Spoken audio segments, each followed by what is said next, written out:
So today we have two special guests. Actually, every episode I have special guests, but this time we very 很荣幸的 it's my pleasure to be here with two special guests here. Maybe you can introduce yourself. Hello, my name is Andrea. I'm working with One Half Coffee and Try Up Coffee in Malaysia now. And I am a World Coffee Representative and I'm doing green coffee sourcing and buying and quality control for One Half and Try Up. All right, and here this one everyone I think roughly should know his face. 我们靠脸吃饭。靠脸吃饭，对。Hello, my name is Shing Win.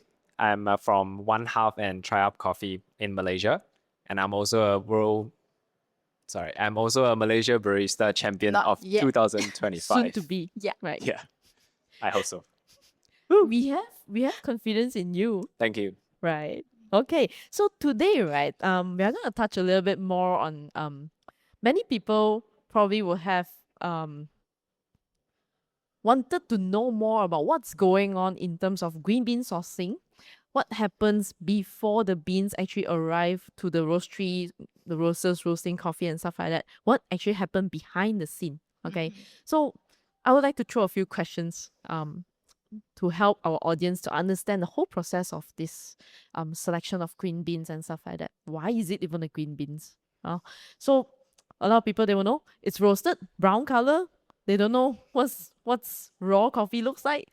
Okay, we do not have picture here, but maybe we can describe a little bit. Picture. Okay, we understand a lot from coffee packaging for the end product. When we buy, for instance, Ethiopian coffee, then they will write information about the producer. How many meter above sea level, this, taste notes, everything. Maybe you can explain a bit more what's going on behind the scene before we come up with that final product. Okay. We do some role play now. I'm customer. This is One Half. Yay. So when I buy One Half's coffee, my favorite part of it is actually the color labels.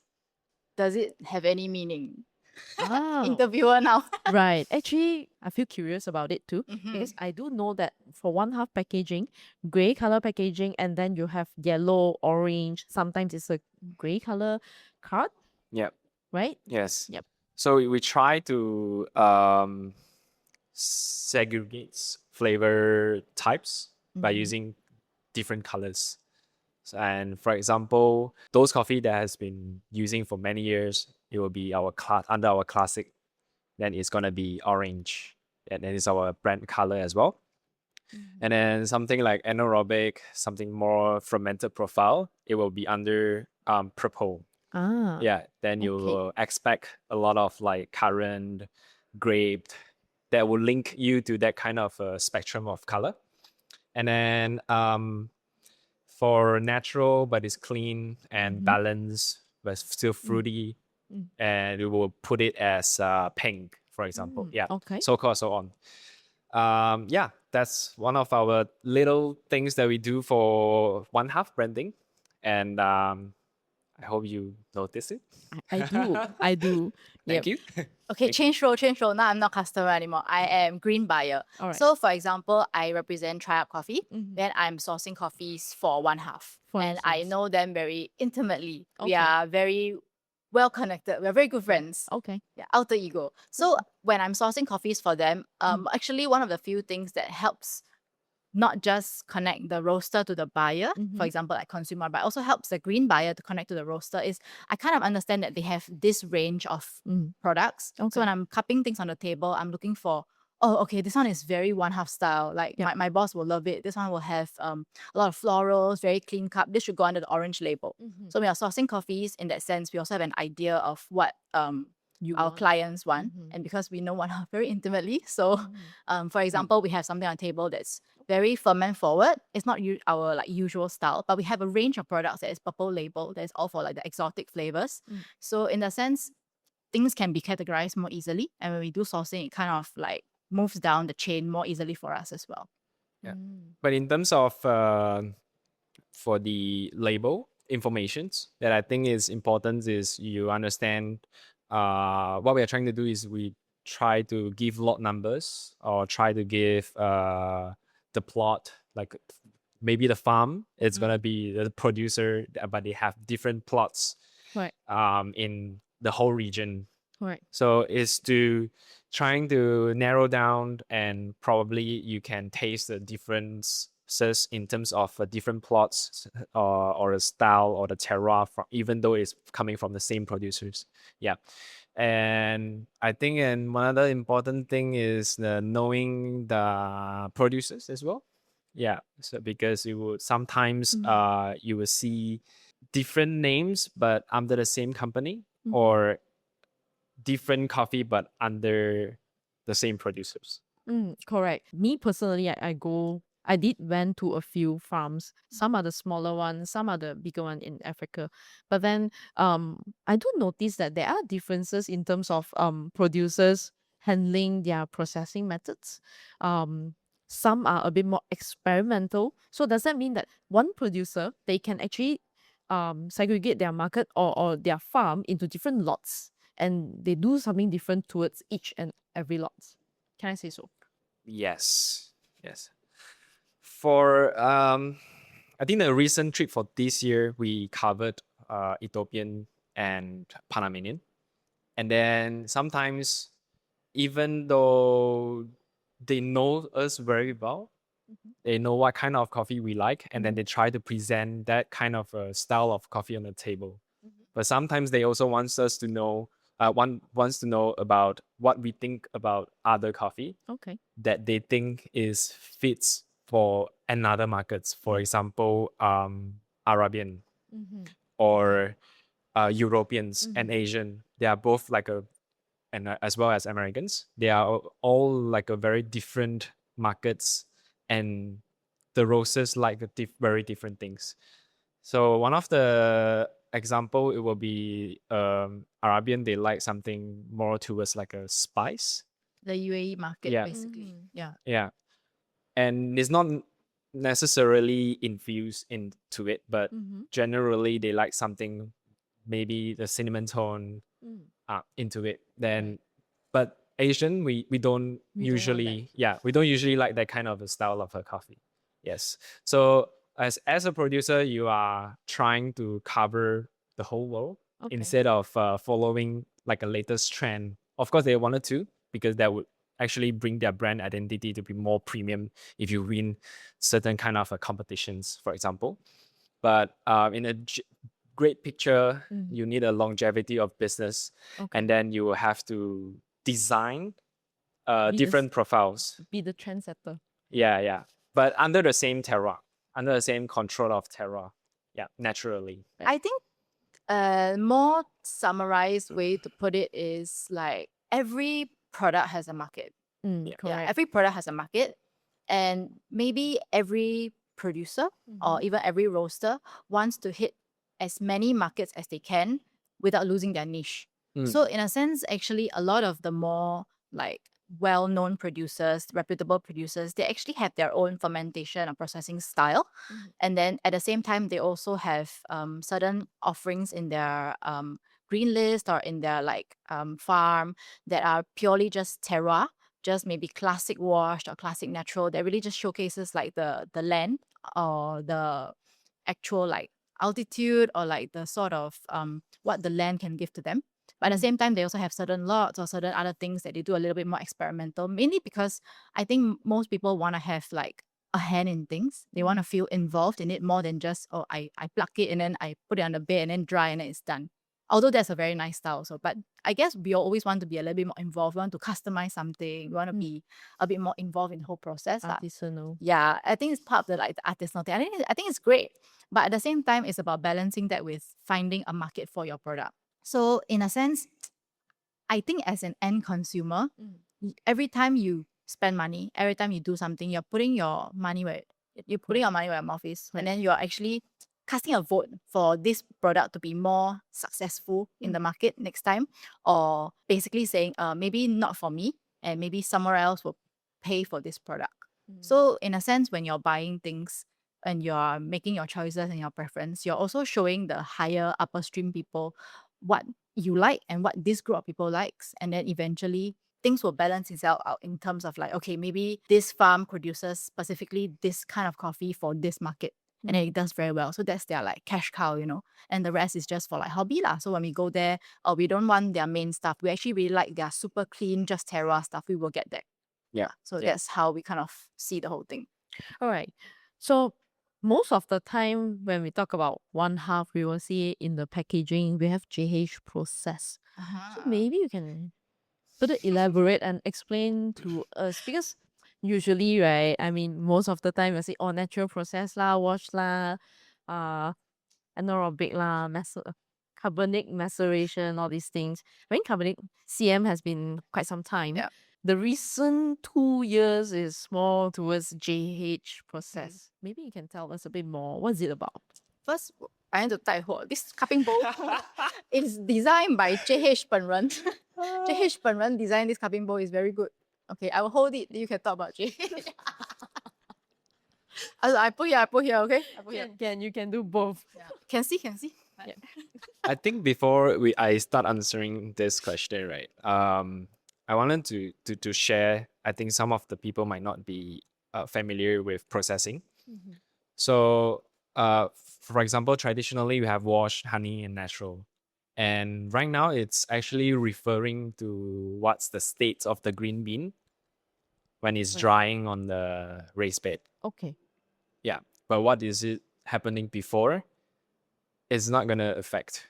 I mean, it can be written as wash, but it can be like anaerobic, and before that it can be double anaerobic, sort of like that. Okay. Yeah. So you can ferment with whole cherry, for example. Yeah. All right. And then I think for what try up, and one of our IP right now is to have a lot of customized processing all around the world. For example, we covered like Malaysia Liberica with JH, and then Ethiopians with customized lot collaborations with Tamiru, which is from Alo Coffee, and with Eric, which is founder of the Triup, JH, which is Jake Hu from Taiwan, Tetsu Kasuya from Japan, Du Jianing from China.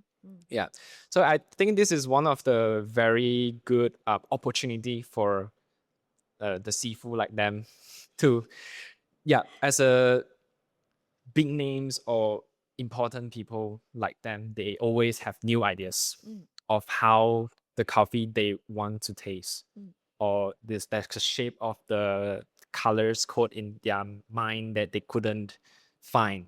So they always wanted to try to build their own system. For example, JH fermentation is using native yeast and bacteria and cultivate in lab, and then trying to build a system that is very easy to replicate in different origin.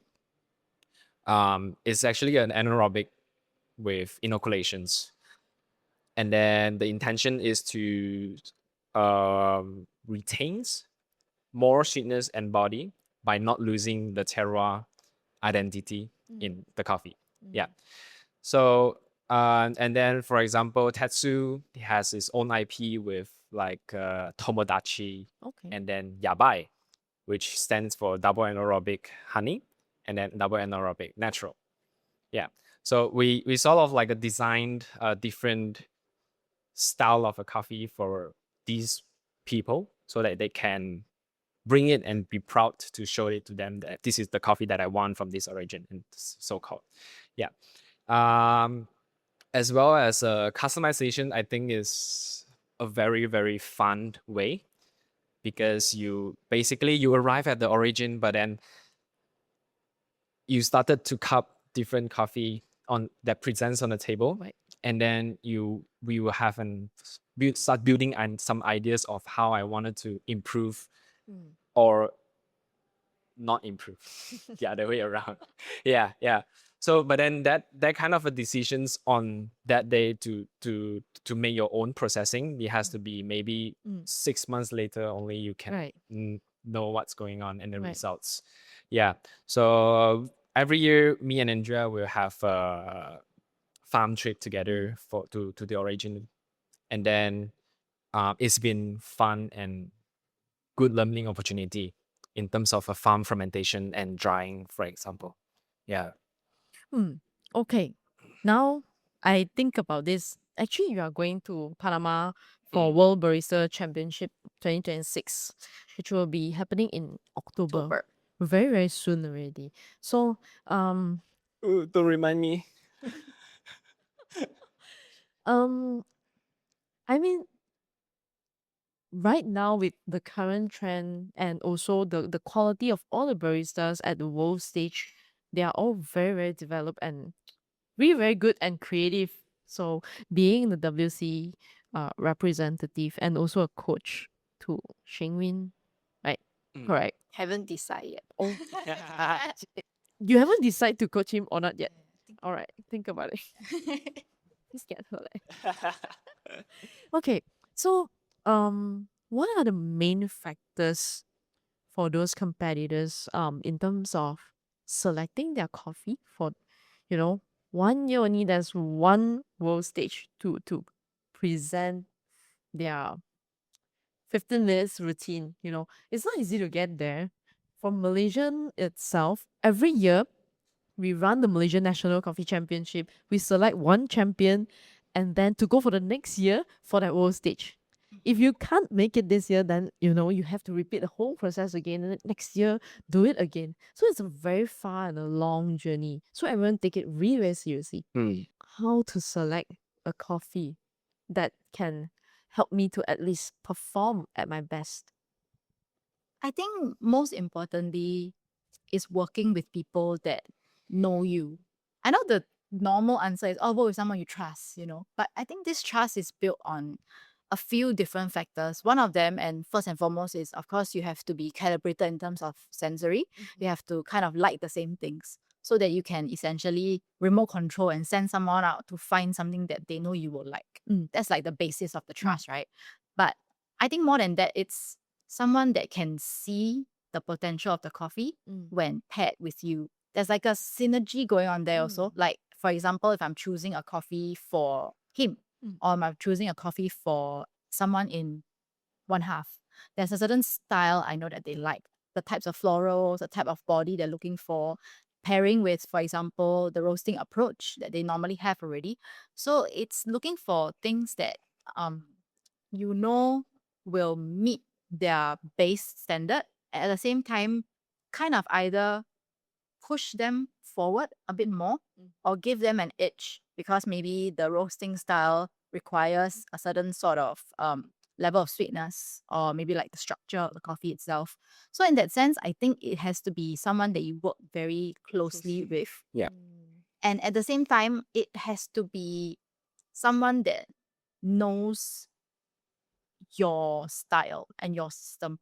So when we work with a lot of different clients sourcing for green coffee for their shop, for competition, or for like various premium lots, a lot of time actually these people eventually become very close to us. We become friends because we actually have a very close relationship in terms of you have the same likes or dislikes, or the same kind of like preferences in terms of what they want in their coffee.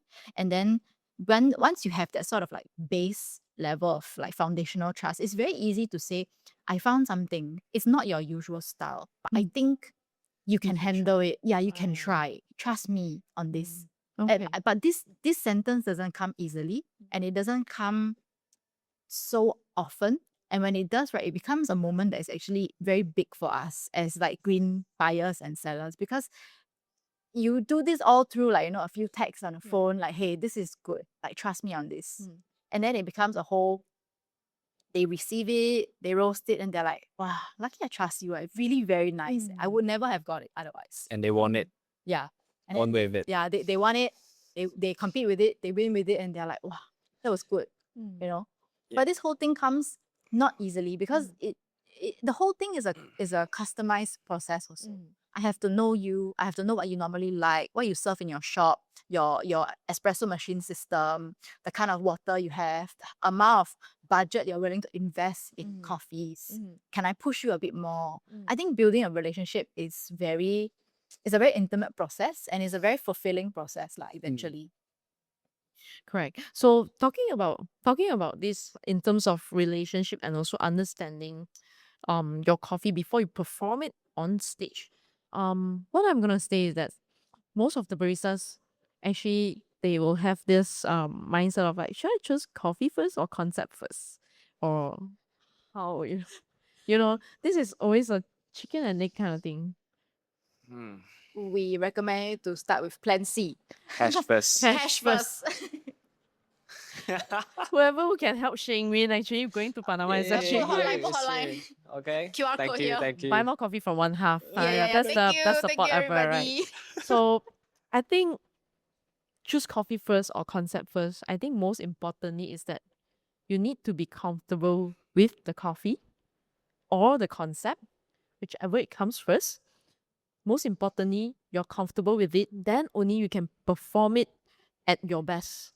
You know, otherwise, if you're not comfortable with, all this while I love Ethiopian, suddenly I need to do some other countries, for instance, maybe Indonesian, for instance. No, I mean, this is not a discrimination or what, okay? I'm just stating like an example. I'm not comfortable with this, but this coffee is very good. How do I push if I don't trust in that process? So I think most importantly, choose what you are comfortable with, or you have trust in it, in that product. Then you can push further. Do you agree with that? Yes. As a competitor, we've been competing for many years. One of the scene that I always see in this competition scene, it will be people are complaining about their coffee, right? And then whether it's not performing, whether it's preferences or not in trend. But as a competitor, you are kind of responsible for your own decisions. And the coffee you choose today on stage is probably your responsible because it's the decisions of yours that believe this coffee is best that you could ever show hand. Yeah. So I think I always keep that in mind that I trust the coffee and I also trust the team. And then I will just do my own parts and that will leave no regrets no matter the results. Yeah. I think this is a very important mindset in terms of competition, for example. Yeah, but for concept and coffee choice, it's gonna be together, I think. I But think it's more important to know what you want. yeah, You have to know what you want first, then somebody else can help you to continue. You can delegate. Them telling you what to do. If I only want washed coffee, but I don't say it, then I send my supplier running around everywhere looking for very nice things, but they're not really what I want, then it's not going to match anyway. yeah. I have one impromptu question. Sure.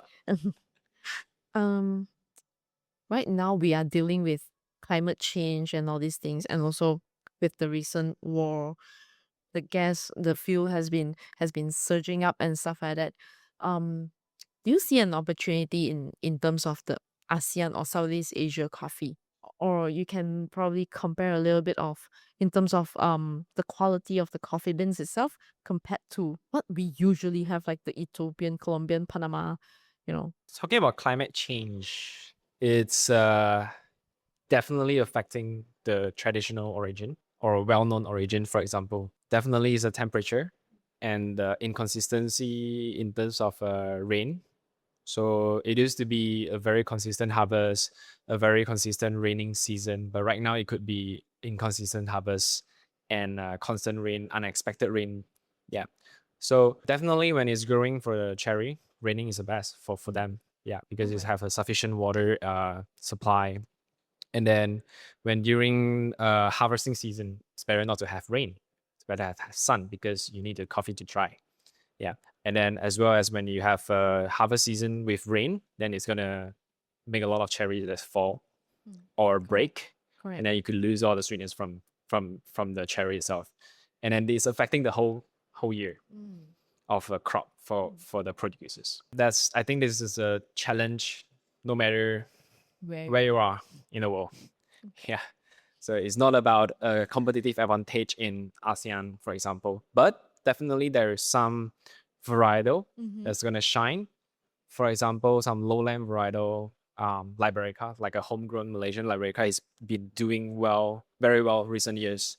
Yeah, that's where also try up when in my Liberica like 3 years ago, with intention to be producing like a specialty standards. Yeah, and it's been a very successful project for us with working with Jason from My Liberica. For me, I think this is one of the reason why these kind of a varietal or origin that can pops up suddenly in the markets and people are buying it because it looks new, it's interesting. This kind of a lower land varietal that is not appreciative maybe in terms of in textbook, for example, they could actually have their own place someday in the markets and also helping for the producers in Malaysia or probably the ASEAN.